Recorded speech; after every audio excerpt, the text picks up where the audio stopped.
Good morning, everyone. You're listening to the Sci-Files, an exposure segment featuring Michigan State University student research. We're your co-hosts, Chelsea Boudou and Daniel Puentes. Today we welcome Jon, Kayla, and Justin. May you please introduce yourselves? Hi, I'm Kayla Conner. I'm here today with my lab mates, Jon Kaletka and Justin Lee. We are all third-year PhD students in the Department of Microbiology and Molecular Genetics. We are doing our PhD work in the Hardy Lab. And we're here today to talk about our research and what we hope to get out of it in our years here at MSU. So I study placental infection, and so I'm really interested in how this organ that's so important to pregnancy, what happens to it when a mother becomes infected during that pregnancy, and what that means for the outcome of the pregnancy. All right, so I'm Jon Kaletka. So what I study is how bacterial infection changes extracellular vesicles. So extracellular vesicles are these tiny products, like compartments secreted by nearly all type of cells in the body. And you can kind of think of them as like mailmen for the cells. They allow communication between neighboring cells and even when they get into the bloodstream throughout the body. So I look at see how intracellular bacterial infection of those cells changes the production of extracellular vesicles and how those recruit and activate the immune system. Hi, I'm Justin. So what I study prenatal infection, meaning when mothers get infected during pregnancy, there has been association that there might be higher risk of having autism, schizophrenia, or bipolar. So that's what I'm interested in. Are you all looking at the same type of infections? Yes. So what the organism the bacterium that we study is a Listeria monocytogenes. It's a foodborne pathogen, and it's one of the portions of the populations that are at risk are pregnant women.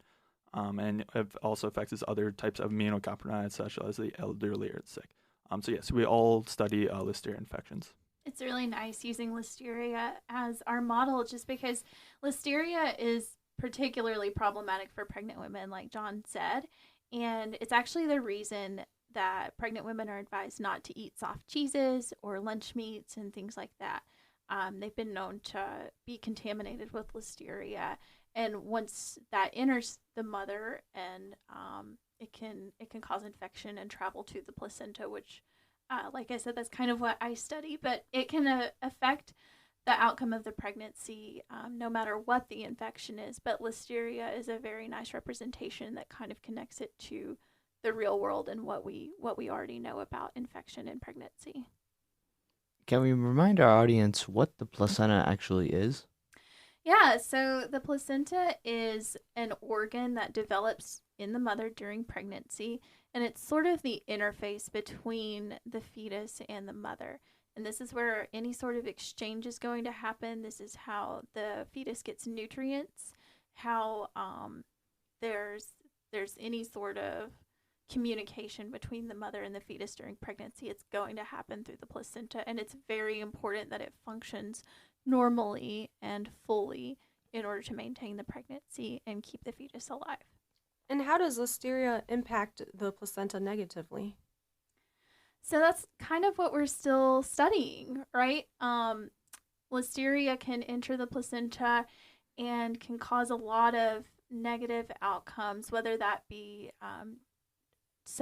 causing cell death, or recruiting immune cells into the placenta that shouldn't be there, or like Jon studies, it can change the way the placenta communicates between the fetus and the mother. So there are a lot of different facets to this problem. Can you tell us a little bit about what organism you're studying to look at how the placenta is affected by this bacteria?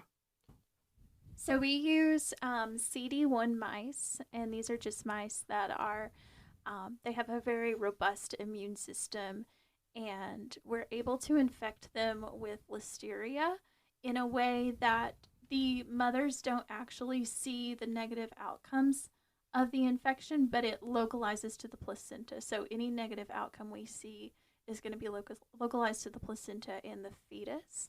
We also use a biologically engineered strain of Listeria that we have engineered to be bioluminescent, which means that it lights up. So it's really convenient because we can infect our mice with it, and we can monitor it throughout the cycle of infection. We can see how much it's grown or which of the fetuses is affected, because mice do typically have we've seen usually between 10 and 15 fetuses in a mother in our experiments, and so some of them become infected and some don't. Is there a particular reason why some of these mothers don't get infected in the first place? So all the mothers that we inject, all the mother mice that we inject, obviously all of them get infected. But we're not really sure why. So some of the particular placentas don't get infected while others do. We don't know if it's there's this idea that it's difficult for the bacteria to disseminate and reach the placenta. So there could be like such a low number are actually able to reach those placentas. That could be why only a couple of them do. But once they are able to establish an infection, they replicate and grow a lot. So we do see large amounts of the ones that are infected. So it might just be difficult to reach because it's just kind of a difficult barrier to entry. So it was mentioned earlier that Listeria can be found in different foods. Is there a particular food group that it thrives in relative to others like dairy or meat?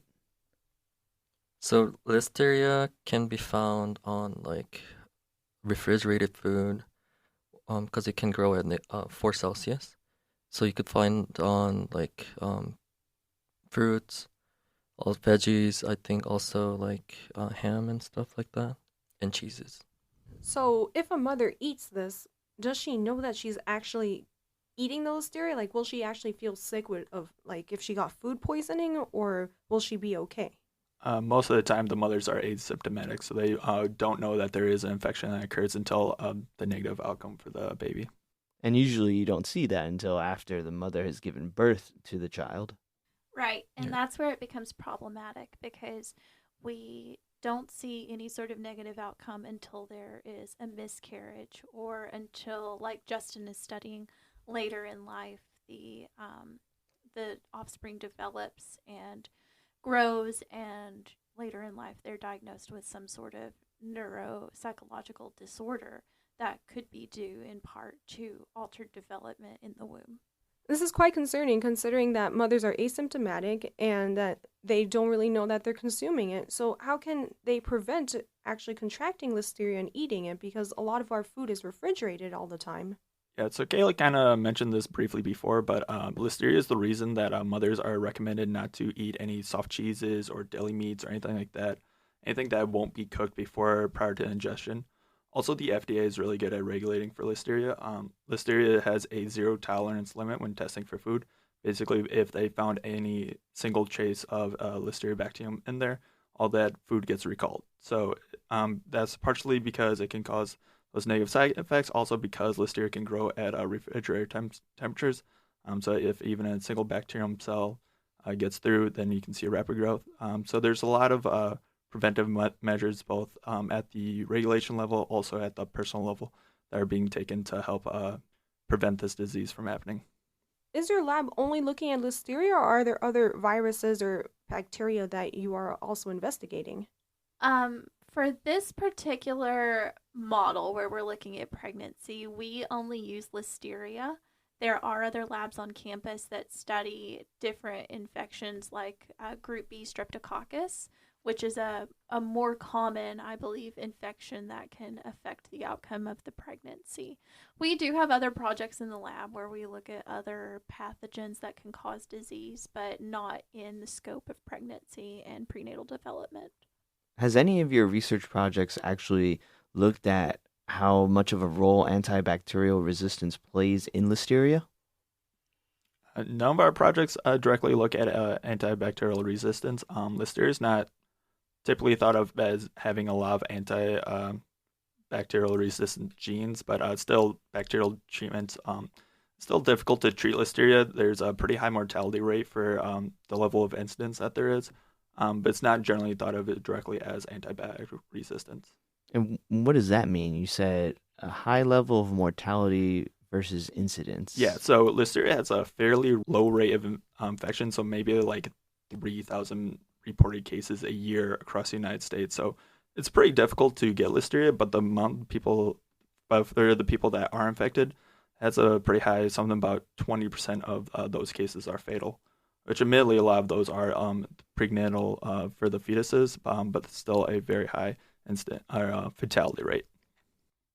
Thanks, John. I would like to know more about your studies with the extracellular vesicles. Could you please explain a little bit more about your project? Yeah, so basically, so more specifically on my project, I use what are called trophoblast stem cells. So trophoblasts line the outside of placenta, so so whereas the placenta is the interface between the mother and the fetus, the trophoblasts are kind of the interface between the placenta and the mother bloodstream. So I use those, and basically what I do is I infect those with Listeria, give it time to grow, and then collect extracellular vesicles from those. Then I take those vesicles, these tiny little particles, they're actually pretty difficult to isolate, and then I treat immune cells with them, and then engage the response of those immune cells. And what have the results of those tests shown? Basically, that we do see an activation of the immune system. They start secreting some cytokines, and then they do some other interesting stuff if we then infect them with Listeria on top of that. Are you loading the extracellular vesicles with the Listeria, or are you infecting the cells and putting the extracellular vesicles with it? So we don't load the extracellular vesicles with anything. We just collect them from the infected cells. And then when we treat the immune system, the immune cells with them, we give a while for those, basically the immune cells to activate, and then we then infect with Listeria to kind of see if the extracellular vesicles are able to give any protection to those immune cells. And are you seeing inflammation go up, like some of the cytokines that you're seeing? Are some of them like inflammasomes and stuff like that? Yeah, so one of the ones I study, Tnfalpha, it's a cytokine, and it's very important for the immune response and inflammation, like you just said.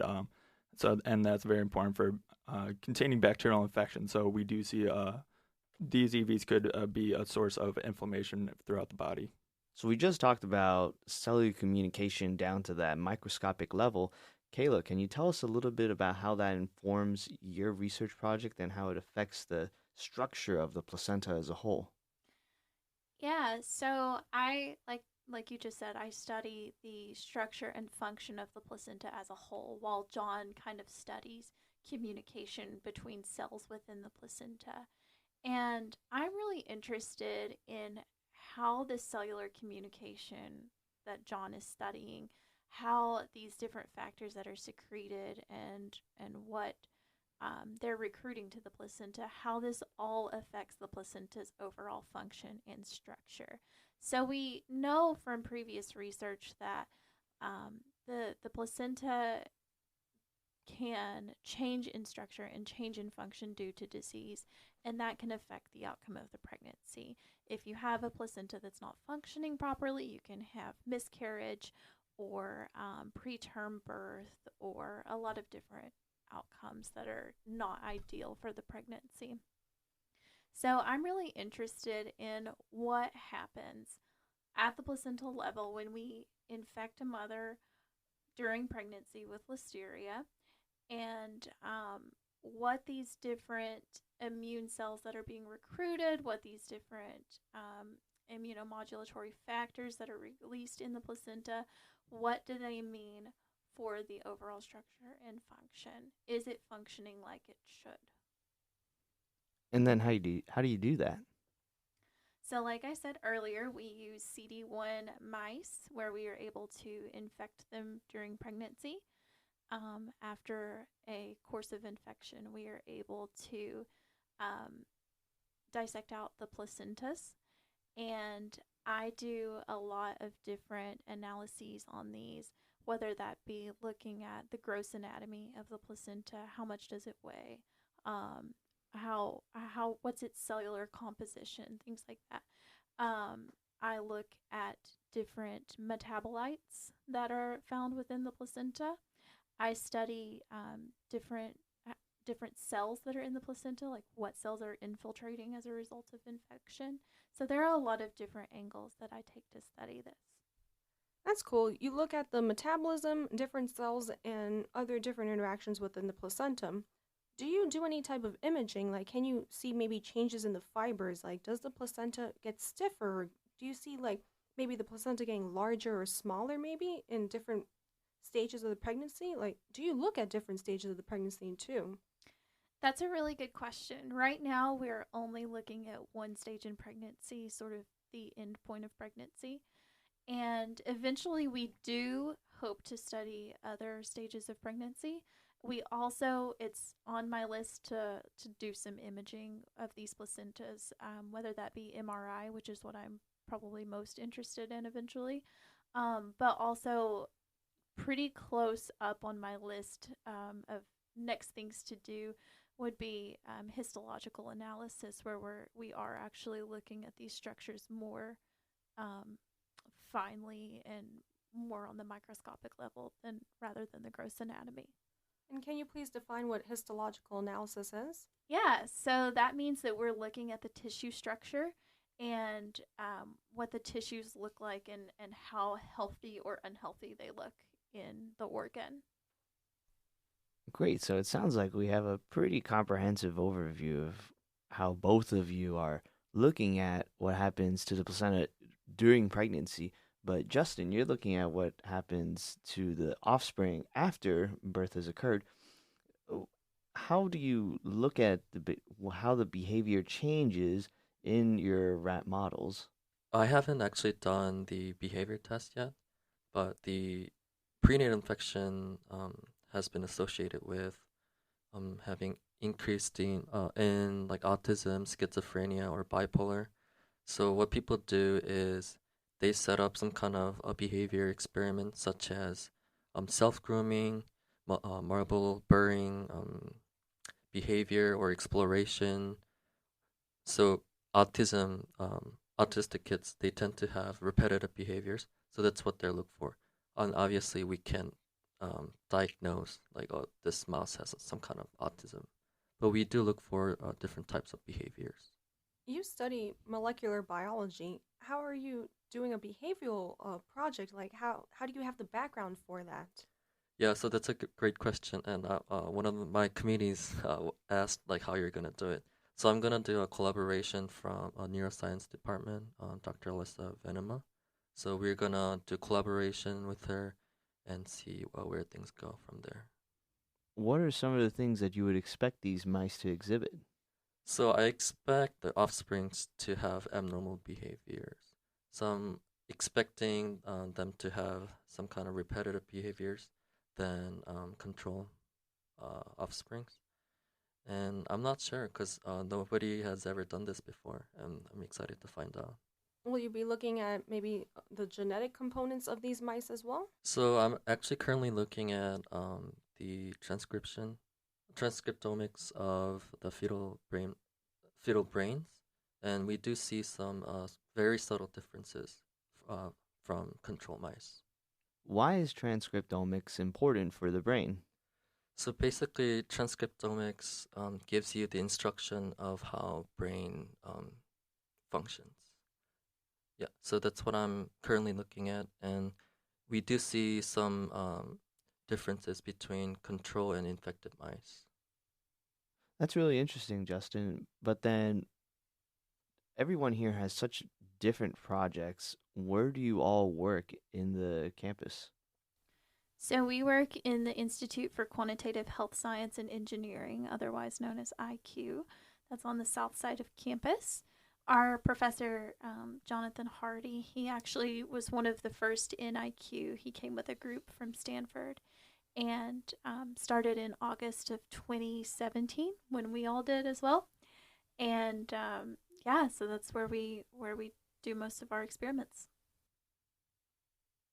And then what motivated each of you to pursue this kind of research?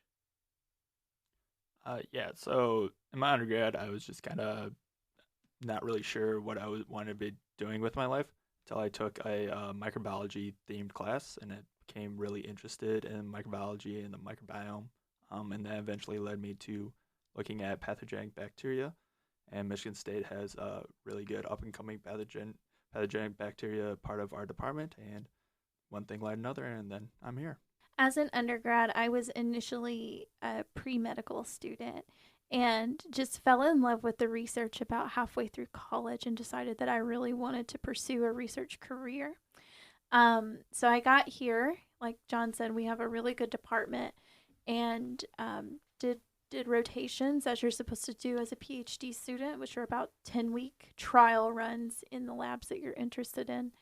And it just really clicked really well with Jonathan and his lab, and with John and Justin as well. It was really important for me to be in an environment where I felt comfortable working, but also loved the research. And I'm very comfortable where I work, very happy where I work, but I also am really interested in the research that I do because it's kind of the interface between microbial biology and medicine.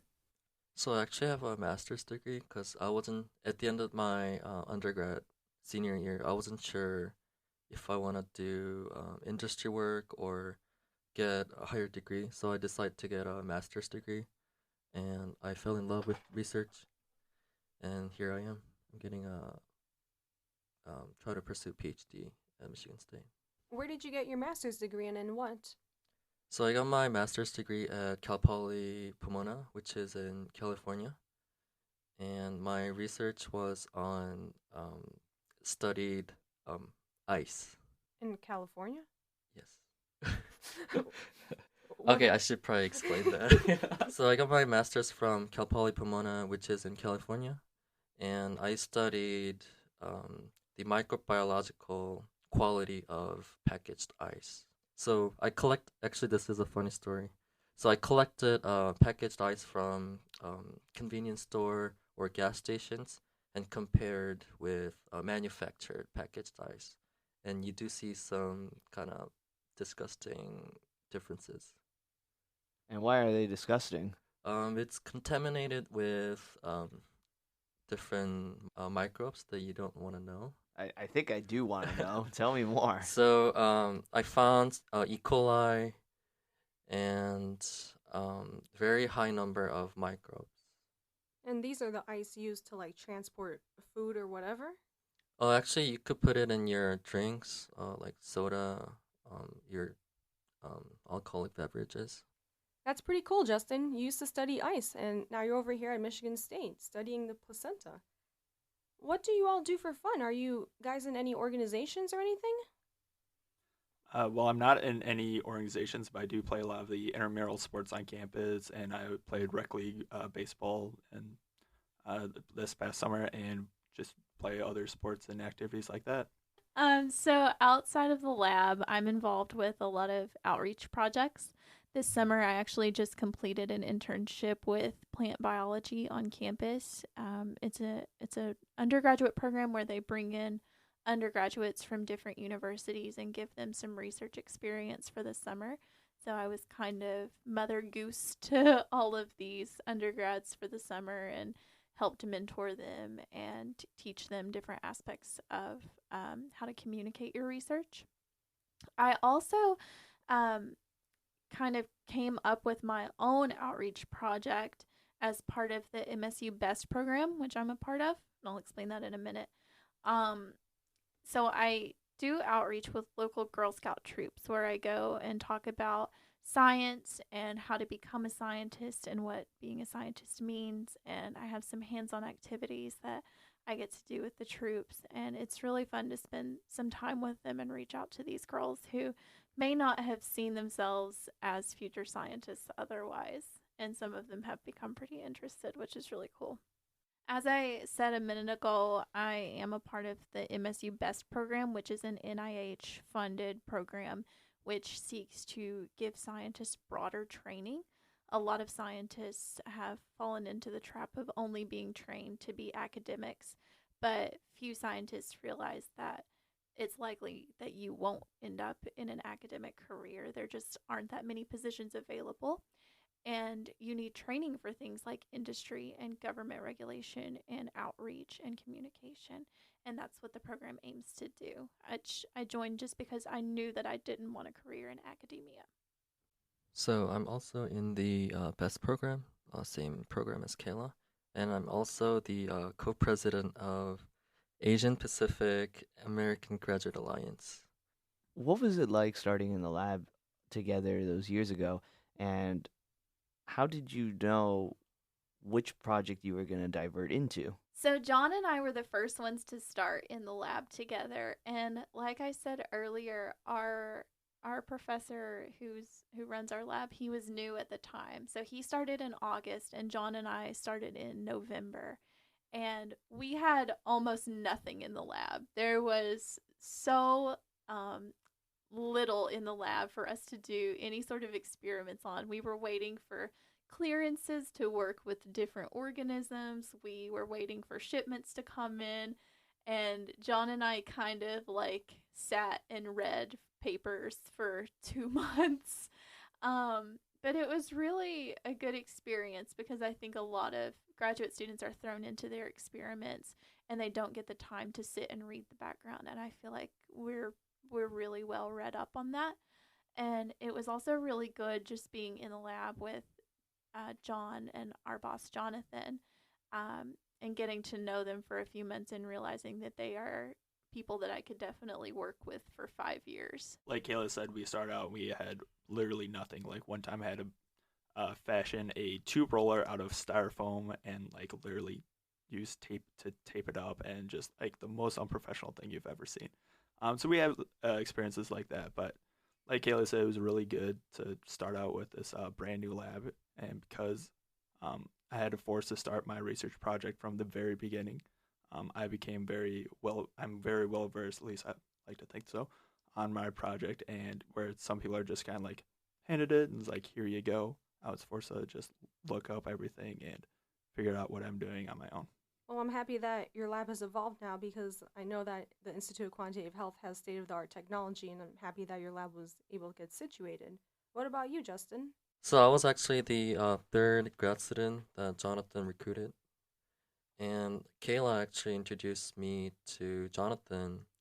And once I talked to him, I fell in love with his research projects, and I actually really liked his personality. He's very supportive, he's very talkative, and I really like that, so I decided to join. Awesome. Kayla, you had mentioned a little bit earlier that you know that you don't want to go into academia. What about you, John and Justin? What do you all want to do? Uh, that's a great question, and one I'm personally trying to figure out right now.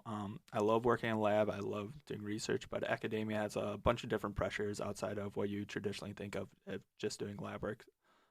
So something that I would like to do, that I know I would like to do, is I was actually able to mentor an undergrad this past year, and I really enjoyed that experience. So I know whatever it is that my future career, I would think mentoring and teaching would be involved in it somehow. So I would also like to work in the industry, same as Kayla. And I'm not exactly sure, but I'm interested in doing a startup company in the future, and maybe some kind of consulting for different patients. Thank you, everyone, for joining Danny and I this morning. Do you have any advice for maybe children who are interested in going into science but not sure if they want to become a scientist or not? I would say is never be afraid to ask questions. That's really what science always comes down to, is just asking why that is. How does that work? Why does it work that way? Just going, even today, we are constantly asking questions, constantly feeling like we don't really know what we're doing, but still trying to figure things out. Just never be afraid to ask questions. Yeah, I definitely agree with that. I think asking questions is the most important thing you can do as a scientist. I would also say don't give up, because science can be hard and it can be discouraging some days, but the good days and the discoveries and all of it makes the bad days so worth it. And you'll face science classes that will be hard, and it'll be some of the hardest work you have to do, but again, it's definitely worth it, and it's exciting. It's exciting stuff. Lastly, I would say I feel like science is a very collaborative community. So you're not alone. So if you reach out, there's gonna be people try to help you. So try to reach out. Don't be shy. I know it's intimidating, but if you do the work, someone will help you. That was really nice, you all. Thank you for joining us today again. Thank you for having us. Thank you to all of our listeners that joined us this week. And remember, The truth is in the science. Any comments and questions can be directed to Sci-Files at impact89fm.org. We'll see you all next week on Sci-Files.